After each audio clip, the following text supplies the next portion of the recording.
তুমি আমাকে ডেকে পাঠালে? কি হলো, কি হয়েছে এসব তুমি আমাকে জিজ্ঞাসা করছো? কেন তুমি জানো না কি হয়েছে? কি তুমি এত রেগে যাচ্ছ কেন? ঠান্ডা মাথায় বোঝার চেষ্টা করো। একদম বোঝাতে আসবে না আমাকে, একদম না। আমাকে যদি বিয়েই না করো তাহলে এতদিন আমার সাথে মেলামেশা করছো কেন? কি হলো বলো, কেন? তুমি একবার আমার কথাটা বোঝার চেষ্টা করো। চুপ করো তুমি। তুমি আমার সাথে ভালোবাসার মিথ্যে নাটক করে এখন বিয়ে করছো অন্য একটা মেয়েকে। ছি, থু, তোমার লজ্জা করে না? না, আমার লজ্জা করছে না, কারণ আমি বিয়েটাই করছি না।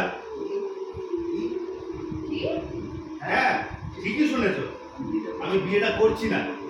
নেহা স্যার আমার জোর করে সম্বন্ধটা করেছিল, আর আমি স্যারের কথা ফেলতে পারিনি, তাই এত কাণ্ড। এখন বিয়ে করছি না, করবো না, এসব বললেই হলো? সব তো তুমি ঠিকঠাক, তো তুমি আটকাবে কি করে? এমন হয় তুমি আমার উপরেই ছেড়ে দাও, তুমি এখন যাও। হঠাৎ আমার সাথে তোমাকে কেউ দেখে ফেলবে। उदय कोली कल मेरे भाई